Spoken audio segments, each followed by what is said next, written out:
नमस्कार, श्रेणी से संवाद कार्यक्रम में आप सभी का स्वागत है। आज हम चर्चा करेंगे बीजेपी के नए राष्ट्रीय अध्यक्ष नितिन नवीन को लेकर। 12वें अध्यक्ष के तौर पर उन्होंने आज से कार्यभार संभाल लिया है, लेकिन नितिन नवीन के राष्ट्रीय अध्यक्ष होने के क्या मायने हैं? यहाँ से जो सपना आज प्रधानमंत्री मोदी ने उनके कार्यकाल को लेकर दिखाया, किस तरीके से वो सफल होते हैं आने वाले विधानसभा चुनाव में, आने वाले लोकसभा चुनाव 2029 में, इसी पे चर्चा करेंगे। हमारे द फेडरल के जो एडिटर इन चीफ हैं एस श्रीनिवासन सर, उनसे हम इस बात को लेकर चर्चा करेंगे कि वो इसको लेकर क्या समझते हैं। तो सर, सबसे पहले द फेडरल देश में आपका स्वागत है। और आज सर नितिन नवीन ने 45 वर्षीय नितिन नवीन ने आज कार्यभार संभाल लिया, लेकिन जितनी इनकी उम्र है उतनी आपकी पत्रकारिता का सर आपका अनुभव है। तो बीजेपी के सफर को सर आपने देखा है, तमाम अध्यक्षों को आपने देखा है, नितिन नवीन के अध्यक्ष बनने के क्या मायने हैं? देखिए, यदि आप सभी अखबारों को देख रहे हो आजकल, सभी जगह आप पाएंगे कि लोग ये कह रहे हैं कि एक सिग्नलिंग है, एक जनरेशनल शिफ्ट है, एक नए जो युवा वर्ग है उसकी तरफ पार्टी को ले जाने की एक कोशिश है। अ, ये यही एक बड़ा मैसेज जो है पार्टी भेजना चाहती है 45 वर्ष के नितिन नवीन को चुनकर, और जिनको खास लोग शायद जानते नहीं है बिहार के बाहर। और बिहार में भी ऐसा नहीं था कि कोई बहुत बड़े चढ़े नेता थे। हालांकि अब उनके चुनाव के बाद ये कहा जा रहा है कि भाई छत्तीसगढ़ चुनाव में उनका बड़ा योगदान था। ये सब बातें जो हैं ये बाद में अब आ रही हैं, इसके पहले तो शायद कोई जानता भी नहीं था। तो देश भर में कोई ऐसा कोई जानकार, हमें ऐसा नेता नहीं है जिनका कोई सभी लोग जानते हों, या कोई उनकी कोई ऐसा कोई कार्यकलाप रहा हो जिससे कहा जा सकता है कि उनका एक अपना वर्चस्व है। ये देखिए, इनका जो अपॉइंटमेंट है वो इसी बात पे हुआ है कि एक लॉयलिस्ट रहेंगे और कम उम्र के हैं, और जो असली जो कमान है वो सबको पता है कहाँ पर है, वो मोदी जी और अमित शाह के हाथ में है। ये जो इंग्लिश में एक शब्द है रबर स्टैंप, जिसका मतलब ये हुआ है कि वो उस पद को भरना ज़रूरी है, क्योंकि एक पार्टी है तो उसका अध्यक्ष होना ज़रूरी है।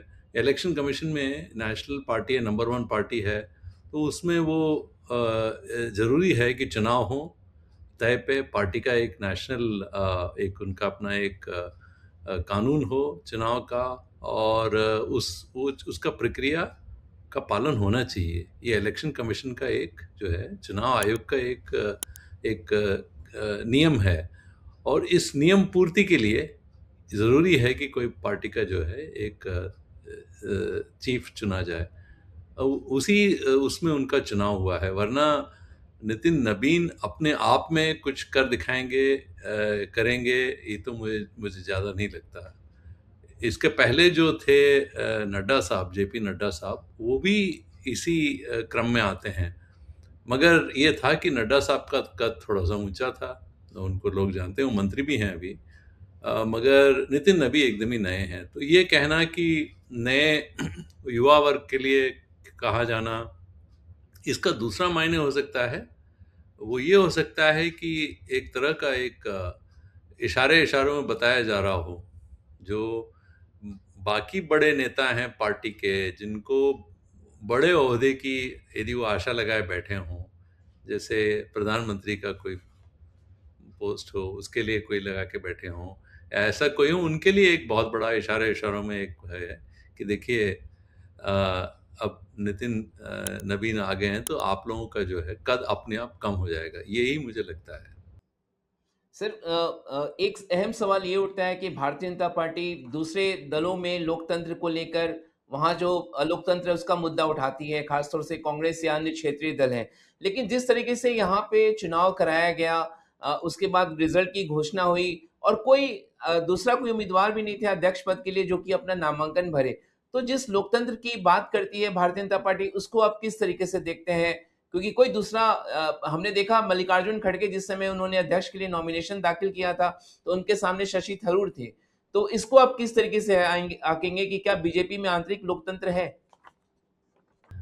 देखिए, हर जो पार्टी शुरू होती है वो बड़े इरादों को लेके शुरू होती है और उनके सामने एक बड़ा लक्ष्य होता है और वो चाहते हैं कि हर चीज़ जो है वो कानून के तौर पे होना चाहिए। ऐसा नहीं है कि बीजेपी में ऐसा नहीं था। वहाँ पर भी जो पार्टी का जो अध्यक्ष जो चुनाव प्रक्रिया है, प्रक्रिया तो थी। ये बात अलग है कि वहाँ कभी चुनाव नहीं हुए हैं।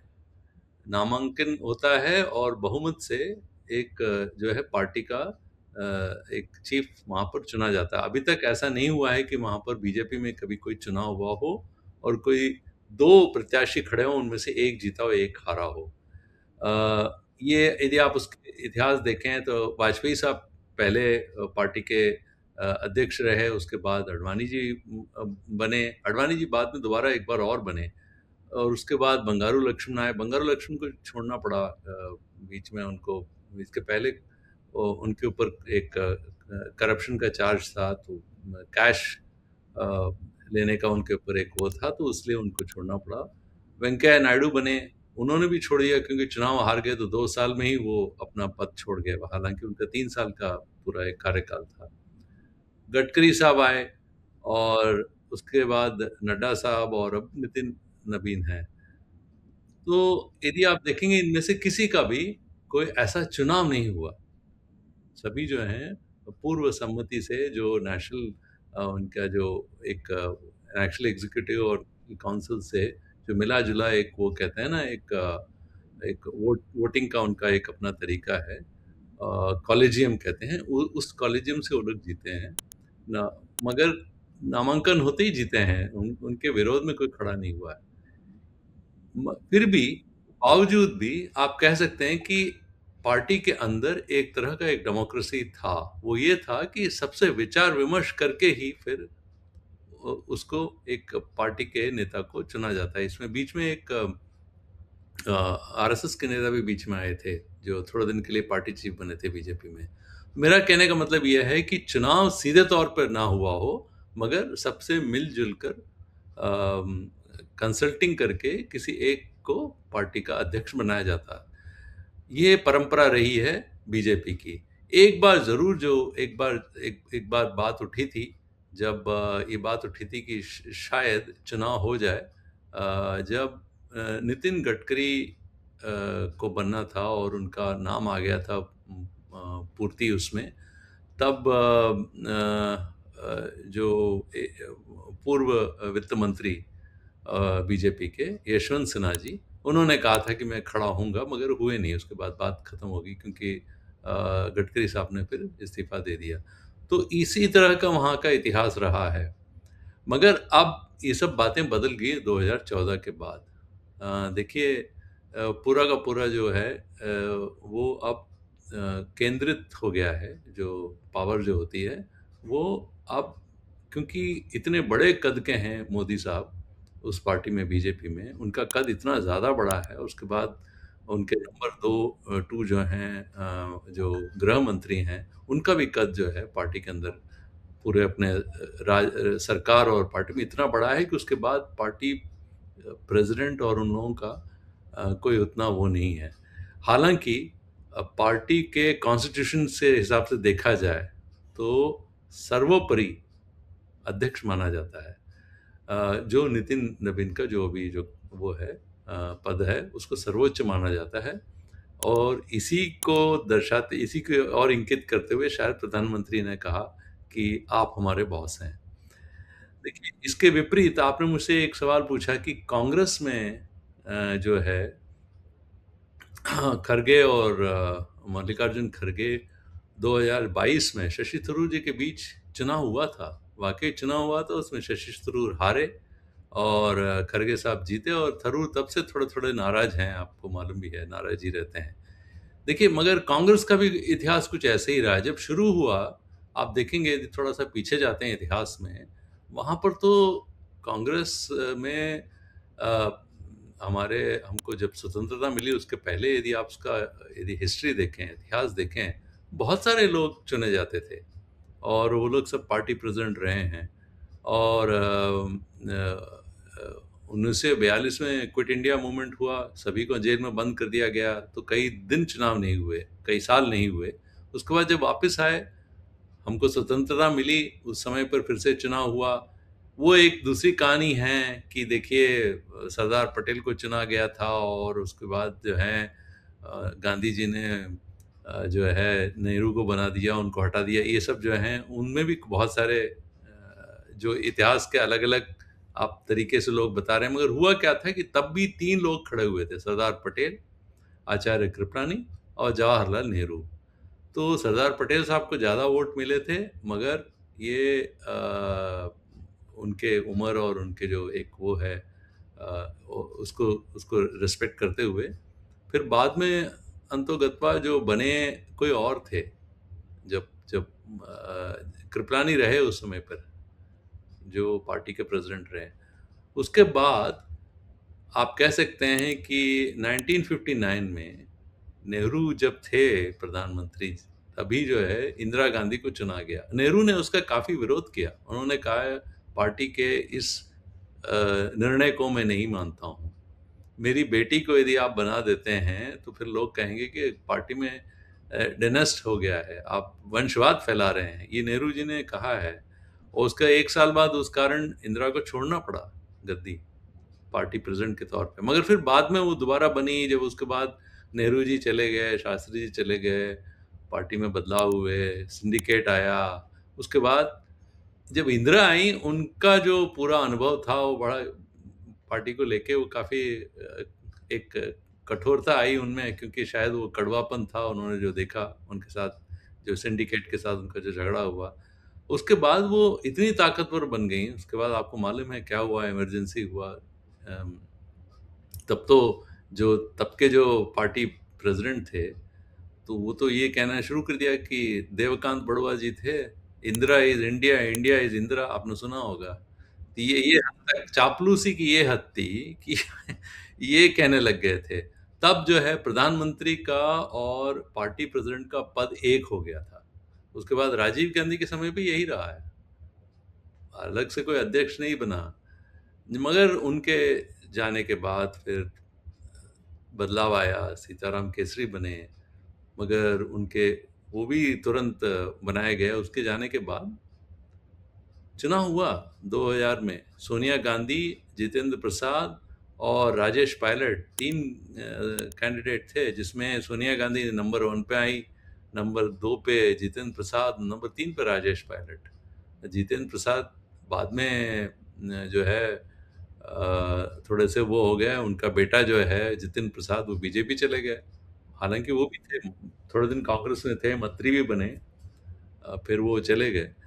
ऐसा है कि चुनाव वहां पर भी हुआ है। सोनिया गांधी ने 2000 में चुनाव का तब उन्होंने फेस किया जब उनको कहा जा रहा था कि वो विदेशी हैं। तब जो है शरद पवार जी टूट के चले गए थे, ये उनके ऊपर आरोप लगा था ना। मगर 2004 में फिर प्रधानमंत्री मनमोहन सिंह को बनाया उन्होंने। और तो थोड़ा बहुत डेमोक्रेसी वहाँ पर है, कांग्रेस में ये कह सकते हैं। बीजेपी में जैसे मैंने बताया कि वहाँ पर भी चुनाव जो हैं वो सर्वसम्मति से होता है। चुनाव उस तरीके के होते हैं, हमेशा ऐसे ही होता रहा। इस बार भी आपने जो देखा ये सर्वसम्मति सहमति से था, मगर इनका कोई विरोध नहीं है। बिल्कुल लेकिन जिस तरीके से आपने सर प्रधानमंत्री मोदी के उस भाषण को कोट किया कि बॉस हमारे नितिन नबीनी है, मैं तो केवल कार्यकर्ता हूँ। तो ये केवल कहना, केवल कार्यकर्ता हूँ, वाक़ई में वो कार्यकर्ता है या और इस तरीके से कहना, ये किस तरीके से मैसेजिंग जा रही है? और क्या नितिन नवीन मोदी और शाह के साए से बाहर निकल के भी अध्यक्ष के बतौर काम कर पाएँगे क्या? नहीं, ये ऐसा मतलब ऐसा तो नहीं होगा। मैं तो ये सोच भी नहीं सकता कि नवीन नितिन जो हैं वो एकदम उनका कद इतना बढ़ जाएगा, ऐसा कुछ नहीं है। देखिए पूरी जो सरकार है, पिछले जो 2014 से जो बनी है और चल रही है, वो एक एक सिंगल इंजन है, बड़ा-सा पावरफुल, वो मोदी जी हैं। उनका जो अपना एक वो है पूरा का पूरा जो उनका आकर्षण है और उन्होंने जिस तरह से काम किया है as a BJP chief minister रहे हैं वो गुजरात में। और यू नो एक एक वहाँ पर वो कहा जाता था कि वो हिंदुओं के हृदय सम्राट हैं। तो उस तरीके का उनका एक बहुत बड़ा इमेज है, उससे आए हैं। और पार्टी यदि बार-बार यदि चुनाव जीतती आई है 2014 में, 19 में, अब आपने देखा फिर से तीसरी बार 24 में, वो मोदी जी के कद पे हुआ है और आरएसएस का बैकिंग। और पार्टी को यदि किसी ने चलाया है, जो चाणक्य हैं पार्टी को चलाने वाले, वो सभी को पता है, अमित शाह हैं। वही जो है वो स्ट्रैटेजी बनाते हैं कि चुनाव में क्या होना चाहिए। उत्तर प्रदेश में उन्होंने स्ट्रैटेजी बनाया था। बाकी सब भी जो चुनाव का जो एक पूरी रणनीति है, किस तरह से चुनाव लड़ना चाहिए, किस तरह के समीकरण होने चाहिए, जात समीकरण, बाकी सब चीज़ों में, और फिर बूथ लेवल पन्ना प्रमुख तक पूरा का पूरा एक जो संगठन है, उसको किस तरीके से जोड़ा जाए और किस तरीके से आरएसएस का मदद लिया जाए, ये सब जो है इसमें माहिर हैं अमित शाह जी। अभी आपने देखा होगा जब नड्डा भी थे, नड्डा को हालांकि पार्टी का चीफ माना जाता है, मगर असली ताकत तो सबको पता है कि कहाँ है, कहाँ थी। बिल्कुल। तो नितिन नवीन तो का मुझे नहीं राष्ट्रीय लगता अध्यक्ष। कि जैसे आपने सवाल पूछा, माफ कीजिए, जी। कि क्या नितिन नवीन इस कद मतलब उभर के आएंगे, जो ये सोचना भी थोड़ा नामुमकिन है अभी। बिल्कुल। तो लेकिन जिस तरीके से उनको अध्यक्ष बनाया गया सर, क्योंकि शिवराज सिंह चौहान का कहा जा रहा था कि संघ उनके पीछे खड़ा है। भूपेंद्र यादव, क्योंकि कई राज्यों में उन्होंने बीजेपी को जीत दिलाई। धर्मेंद्र प्रधान बहुत अच्छे ढंग से बिहार में, चाहे उड़ीसा में मैनेज किया उन्होंने। मनोहर लाल खट्टर, जिनको कहा जाता है कि वो प्रधानमंत्री के बहुत करीबी हैं, इनका नाम पिछले एक आध साल से लगातार चल रहा था। इन सब के बीच डार्क हॉर्स के रूप में नितिन नवीन का निकलना, और इन नेताओं के बीच में क्या संदेश गया होगा, इसके बारे में थोड़ा बताएं। जी, जब नितिन नवीन बने होंगे, उनको बताया गया होगा कि आप जो हैं पार्टी के लिए पार्टी अध्यक्ष के रूप में आपका चुनाव होना है, आपका चुनाव के पहले नॉमिनेशन होना है। शायद एक दिन पहले उनको भी ना पता होगा, ये किसी को नहीं पता होगा कि हुआ कैसे है ये। ये इसमें उसके पहले आपको याद होगा चुनाव जो है नड्डा साहब का 1 साल पहले ही होना था। उनका जो कार्यकाल है, वो उसका जो अवधि है, वो तो पिछले साल ही खत्म हो गया था। वो मगर 1 साल वो बने रहे, क्योंकि ये इसमें कहा जा रहा था कशमकश चल रही है आरएसएस और बीजेपी के बीच कि भाई किसको बनाया जाना चाहिए। कहा यह जा रहा था कि आरएसएस को पसंद नहीं है जो मोदी जी का जो नाम है वो दे रहे हैं। मगर आज का यदि आप देखें, आज की स्थिति ये है कि प्रधानमंत्री नरेंद्र मोदी जी का जो कद है वो आरएसएस से भी बड़ी है, मतलब वो बड़े हैं उनसे भी। उनका कद इतना बड़ा है, तो उन्होंने फिर इनको इनको मनोनीत किया है, ऐसे ही कह सकते हैं। इनका उनका वो है। मगर जो दूसरा सवाल आपने पूछा इसके अंदर, जो आपने पूछा, एक सवाल और पूछा आपने कि क्या होगा बाकी नेताओं का, जैसे कि आपने नाम लिया हरियाणा पूर्व मुख्यमंत्री खट्टर साहब का, या शिवराज सिंह चौहान का जो मध्य प्रदेश के मुख्यमंत्री रहे हैं पहले, अब केंद्र मंत्री हैं, इनका क्या होगा। देखिए, 45 45 उम्र जिनकी है साल के, यदि नितिन नवीन को चुना गया तो उससे एक बड़ा सवाल सिग्नल ये जाता है कि उनसे जो बड़े जो उम्र में उनसे बड़े जो नेता हैं, वो उनका क्या होगा। क्या वो नितिन नवीन के सामने उनके साथ मिलके काम करेंगे। क्योंकि यदि उसमें देखा जाए तो शिवराज सिंह चौहान उम्र में काफ़ी बड़े हैं, काफ़ी एक्सपीरियंस हैं, चीफ मिनिस्टर रहे हैं भाई लगातार, मुख्यमंत्री रहे हैं लगातार मध्य प्रदेश के, और 3 बार रहे हैं, चौथी बार हो जाते मगर उनको केंद्र में आना पड़ा। ऐसे ही विनोद तावड़े हैं। तो कई सारे ऐसे बीजेपी में नेता हैं जो नवीन साहब से ज़्यादा जो है, उनका कद बड़ा है और उनसे ज़्यादा उनका तजुर्बा भी है।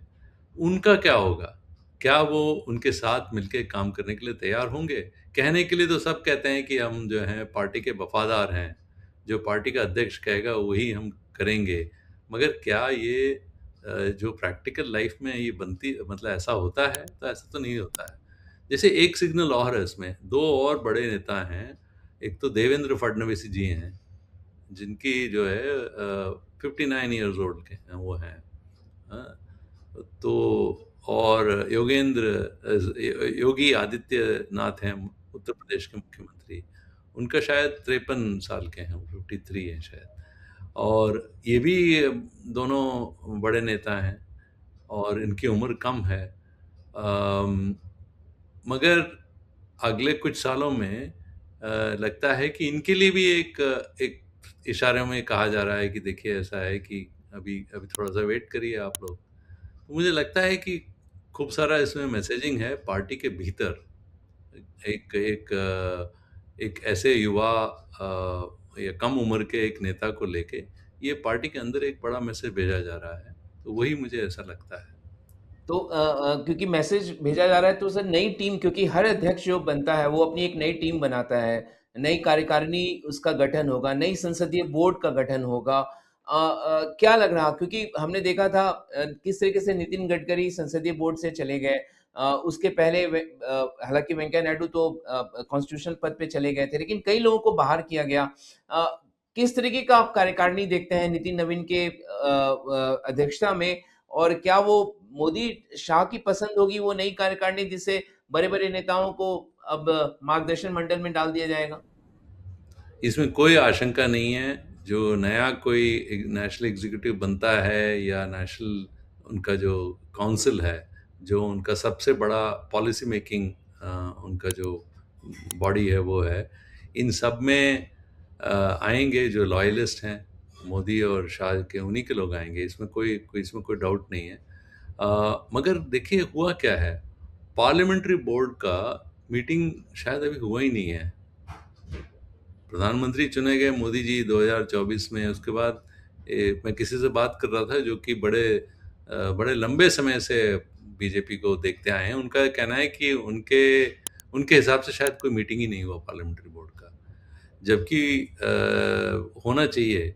उसी में चुनाव होना चाहिए जिसमें कि प्रधानमंत्री की घोषणा मीटिंग के बाद होना चाहिए। हो सकता है ऑनलाइन कर लिया हो, कैसे किया है अब, मतलब अब हम जानकारी पब्लिक में ना हो। दूसरा ये है कि नेशनल एग्जीक्यूटिव का मीटिंग शायद हर 3 महीने होना चाहिए। और स्टेट काउंसिल का मीटिंग शायद साल में एक बार होना चाहिए। अब तो ये सब जो चीज़ें हैं क्या होती हैं, इस पे एक सवालिया निशान है अभी। सो जो पार्टी का पूरा जो एक संगठन का एक व्यवस्था है, उस व्यवस्था को शायद उस तरीके से पूरी तरह से उसका पालन नहीं होता है जैसा होना चाहिए। ये अक्सर होता है, जैसे मैंने आपको इंदिरा गांधी जी के टाइम का भी बताया था।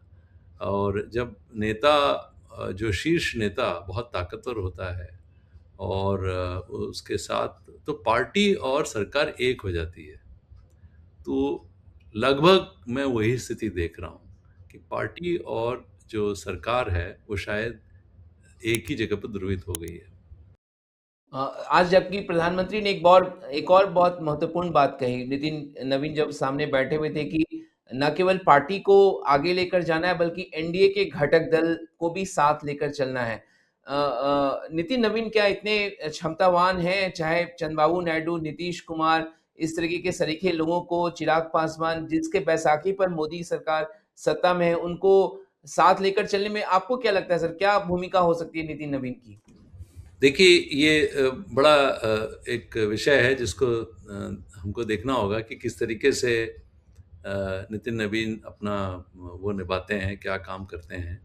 और कैसे जाके हर जो राज्य में वहाँ के जो बड़े गद्दावर नेता हैं उनसे किस तरीके का एक वो बनाते हैं। देखिए व्यावहारिक तौर पे सभी मिलेंगे, सभी जो है बात करेंगे, क्योंकि एक बीजेपी का अध्यक्ष मतलब आज का सबसे बड़ा पार्टी है वो। तो उससे लोग मिलेंगे और उनका स्वागत करेंगे। सभी राज्य में हो सकता है वो जाएँ। मगर आज के ज़माने में यदि किसी भी घटक के किसी एक मेंबर को मैसेज देना हो तो उसके तरीके और भी कई हैं। तो औपचारिक रूप पे जा सकते हैं, नितिन नबीन जी मिल सकते हैं, मगर मालूम सबको होगा कि निर्णय कहीं है और है। तो मुझे नहीं लगता है कि नितिन नबीन जी अपने आप से कुछ करेंगे, और करने की उनकी ज़रूरत भी है। उनका उनके सामने ऐसा कोई बाध्यता नहीं है कि उनको करके अपने आप को प्रूव करना है, क्योंकि ये सब बातें तो हो जाएँगी अपने आप। तो मुझे नहीं लगता उनके सामने कोई इतना बड़ा चैलेंज है कि उनको ये सोचना पड़े कि अब एनडीए के साथियों को कैसे लेके जाएँ और क्या करें। देखिए तो वो ये बातें अभी भी जो हैं ये असलियत यही है, व्यावहारिक रूप से इसी तरीके से अब जो है राजनीति चल रही है। तो क्योंकि अब नए अध्यक्ष उन्होंने पदभार संभाल लिया है, तो चुनौतियों की उनकी आमने सामने जो चुनौतियां उसको लेकर बात करते हैं सर। तमिलनाडु में विधानसभा चुनाव है, असम में चुनाव है, केरल, पुडुचेरी और इन राज्यों में, पश्चिम बंगाल। लेकिन आज अगर आपने उनका भाषण सुना होगा नितिन नवीन का, तो उन्होंने कहा कि तमिलनाडु जो है उसमें उन्होंने कार्तिकेय दीपम विवाद का जिक्र किया अपने भाषण में, और उन्होंने राम सेतु का भी ज़िक्र किया। तो इसके ज़रिए क्या हवा देने की कोशिश अध्यक्ष बनते वो देने की कोशिश, संदेश देने की कोशिश कर रहे हैं? क्योंकि आपको भी पता है कार्तिकेय जो दीपम विवाद है, उसको कोर्ट को दखल देना पड़ा। तो वो क्या इसके ज़रिए संदेश देना चाहते हैं? देखिए वो एक नए पार्टी के नए वो हैं, अध्यक्ष हैं, और इन प्रदेशों में चुनाव होने हैं, और सबको पता है कि 2 महीने से कम बाकी हैं तमिलनाडु में।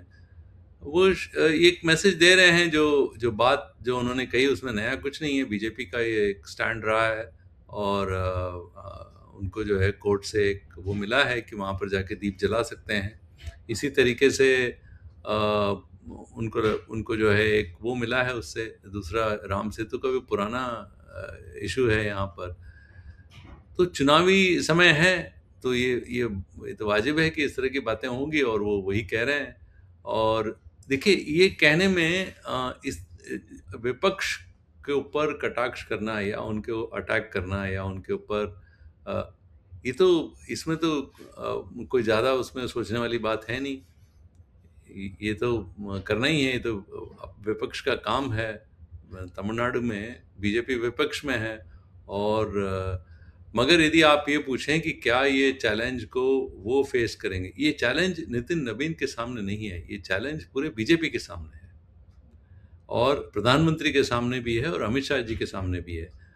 आपको मालूम होगा कि प्रधानमंत्री जी आए थे यहाँ पर एक 2-3 हफ्ते पहले, और थोड़ा-सा नाराज़ होके गए कि गठबंधन अभी तक बना क्यों नहीं है। फिर अमित शाह जी भी आए, और उन्होंने भी कोशिश करी। तो एनडीए का जो गठबंधन है उसका पूरा का पूरा का भी रूप जो है वो पूरी तरीके से निखर के नहीं आया है, क्योंकि उसके जो घटक दल हैं वो सब अपने-अपने रास्ते इधर-उधर जा रहे हैं, और वो जो है वो अपने आप को नेगोशिएटिंग पोज़ीशन पे अपने आप को रख रहे हैं। तो ये दिक्कतें आ रही हैं। तो नितिन नवीन जी के आने से क्या ये बातें बदल जाएगी? ऐसा नहीं है कि, क्योंकि आखिरकार ज़मीनी तौर पे जो जितनी ताकत होगी, वो उसी के तौर पे बात करेगा। ज़मीनी तौर पे बीजेपी जो है तमिलनाडु में कमज़ोर है। ऐसे ही केरल में उनका स्थिति है। तो वो बातें उसी हिसाब से चलेंगी। मगर क्या इस तरह के जो बयान देते हैं, बयानबाज़ी से कोई फ़र्क पड़ेगा? चुनाव पे तो कोई फ़र्क नहीं पड़ेगा। हाँ, उनके जो पार्टी के कार्यकर्ता हैं प्रदेश में, उनको ज़रूर थोड़ा-सा उत्साह मिलेगा। उनको ज़रूर लगेगा कि देखिए नए अध्यक्ष आए हैं, आते ही उन्होंने जो है इंग्लिश में कहते हैं ना, फायरिंग फ्रॉम ऑल सिलिंडर्स। तो वो आते ही उन्होंने जो है अपना वो दिखाया है, तो एक अच्छी बात है। तो ये एक उसमें से मुझे सिग्नल दिखाई देता है। उत्तर प्रदेश की चर्चा करना सर बेहद ज़रूरी है, क्योंकि वहाँ पे काफ़ी कुछ हाल फिलहाल में देखने को मिला बीजेपी में। वहाँ पे नए अध्यक्ष पंकज चौधरी जो कि वित्त राज्य मंत्री हैं, वो उन्होंने एक्टिव आजकल काफ़ी नज़र आ रहे हैं। योगी आदित्यनाथ को लेकर लगातार यहाँ पे हम देखते हैं कि बैठकों का दौर जारी है। अलग-अलग सोशल मीडिया प्लेटफ़ॉर्म पे कहा जा रहा है कि शायद वहाँ मुख्यमंत्री का चेहरा बदला जाए। ये कहा जा रहा है कि नितिन नवीन यूपी में बहुत ज़्यादा एक्टिव होंगे, वहाँ पे बैठक करेंगे। आपको क्या समझ में आ रहा कि 2027 में चुनाव होने हैं विधानसभा के, आपको क्या लग रहा है कि नितिन नवीन का यूपी को लेकर क्या रुख रहने वाला है? देखिए वहाँ योगी आदित्यनाथ जी ने अपने आप को यूपी में उन्होंने अपनी एक बड़ा-सा एक अपना अच्छा एक स्थिति बनाया है, और उनकी एक छवि है वहाँ पर। वो छवि है कि वो काफ़ी ताकतवर मुख्यमंत्री हैं और वो लॉ एंड ऑर्डर को उन्होंने ठीक कर दिया है, अपने विपक्ष को उन्होंने किनारे करके रखा हुआ, ताक पे रखा है। योगी जी अपने आप में एक नया ताकत उभर के उत्तर प्रदेश में आए हैं। मगर क्या नितिन नबीन जी के बनने से उनके उसमें कोई फ़र्क आ सकता है? फिर से मुझे नहीं लगता, कुछ नहीं आएगा। मगर इसका नबीन जी का असर बिहार में ज़्यादा हो सकता है। देखिए, बिहार के वो नेता हैं, वहीं से वो 5 बार चुनाव जीते हैं, शायद ये 5वीं बार जीते हैं। और उनके पिताजी भी वहीं से बीजेपी के वो रहे हैं, वो भी एमएलए रहे हैं, तो ये बेटे हैं उनके। और ये कायस्थ जा उससे आते हैं। तो वहाँ इनका कोई बहुत बड़ा, कायस्थों का कोई बहुत बड़ा वहाँ पर वर्चस्व नहीं है, बहुत बड़े संख्या में नहीं है वो। मगर कंट्रोवर्शियल भी नहीं है, उनके बनने से किसी को कोई दिक्कत नहीं है वहाँ पर। हो सकता है आगे पीछे जो हैं, देखिए नीतीश कुमार जी को उनको उनका तो उनको बदलना तो है ही उनके लिए, क्योंकि नीतीश कुमार जी की तबीयत और उसके अलावा बीजेपी का नंबर ज़्यादा है, तो आगे पीछे बीजेपी चाहेगी कि उनका हो। तो हो सकता है कि नितिन नबी जी उसमें एक बड़ा एक प्ले करें, क्योंकि उनका जो कद है राष्ट्र अध्यक्ष के कारण वो बड़े नेता हो गए हैं अब। देखिए, एक आध साल में नितिन नबीन जी अपने आप उभर के एक बड़े उसमें आएँगे, नेता के तौर पे। और वो वापिस यदि बिहार जाते हैं तो उनको शायद मुख्यमंत्री बनाना थोड़ा-सा आसान होगा। तो एक उनके लिए एक जो है एक नया एक वहाँ पर खुलता दिखाई दे रहा मुझे। उत्तर प्रदेश का जो होगा, वो पूरा कार्यकलाप योगी जी ही करेंगे।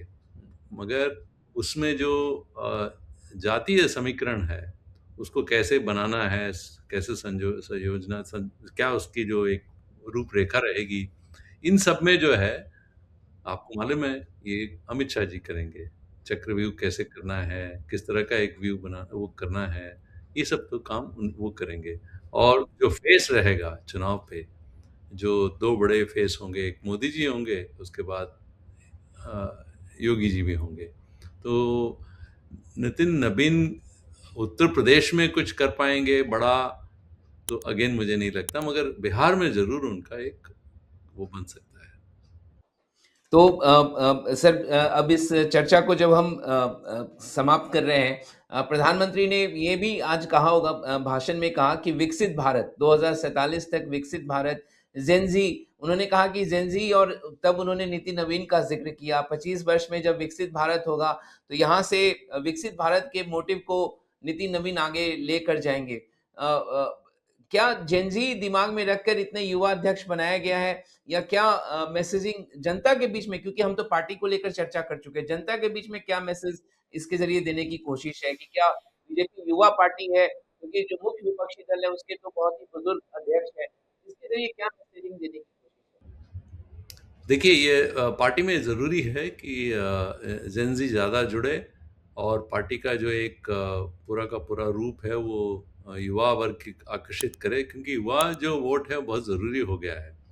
और युवा वोट जो है, और जो नए वोटर्स भी बहुत सारे जुड़ रहे हैं जेन ज़ी के, उनके लिए भी ज़रूरी है कि एक एक नया वो मैसेज भेजा जाए कि ये पार्टी जो है वो युवाओं के जो उनके जो विचार हैं उससे अपना वो रखती है, रिश्ता रखती है, या तो वो इसलिए ये एक एक उनके हिसाब से एक अच्छा एक वो कदम है और एक अच्छा मैसेज देने की कोशिश है कि देखिए, सिर्फ 45 उम्र के यदि पार्टी का अध्यक्ष बनाया गया है तो रास्ते बाकी लोगों के लिए भी खुले हुए हैं। बाकी लोग भी ये सोच सकते हैं, ये सपना देख सकते हैं कि हम भी कुछ कभी न कभी कुछ बनेंगे इस पार्टी में। तो वो एक एक उस तरीके से देखा जाए तो एक अच्छी चीज़ है पार्टी के लिए। वो संदेश जाता है, मगर व्यावहारिक रूप से क्या होता है, वो हमको देखना है, वो बाकी है। बिल्कुल, सर बहुत-बहुत शुक्रिया, आज आप श्रेणी से संवाद हमारे कार्यक्रम में जुड़े। आपने विस्तार से नितिन नवीन के अध्यक्ष का जो कार्यकाल है उसको लेकर एक तस्वीर पेश की है, और क्या-क्या चुनौतियाँ उनके सामने रहने वाली हैं, और मोदी शाह के साए में वो किस तरीके से काम करते हैं। तो आपने विस्तार से दर्शकों को ये जानकारी दी, और कांग्रेस में भी क्या चल रहा है पास्ट में, उसकी भी तस्वीर आपने पेश की, तो बहुत-बहुत शुक्रिया। और हम नितिन नवीन को लेकर आने वाले जो उनके कार्यकाल है, चुनाव है, उन सभी पर सर चर्चा करेंगे आगे भी शो में। तो आज आपने सर कीमती समय निकाला, इसका बहुत-बहुत शुक्रिया। धन्यवाद। तो दर्शकों, आपने अभी तक द फेडरल देश के यूट्यूब चैनल को सब्सक्राइब नहीं किया है तो हमारे चैनल को ज़रूर सब्सक्राइब करें, हमारे वीडियोस को लाइक करें, शेयर करें। और अगर कोई सुझाव आपके पास है तो वो सुझाव हम तक पहुंचाएं कमेंट बॉक्स में लिखकर, उनको हम ज़रूर ध्यान में रखेंगे। आज ये चर्चा देखने के लिए बहुत बहुत शुक्रिया। और इसी प्रकार द फेडरल देश के हमारे यूट्यूब चैनल के अलग अलग कार्यक्रम को देखते रहिए। बहुत बहुत धन्यवाद।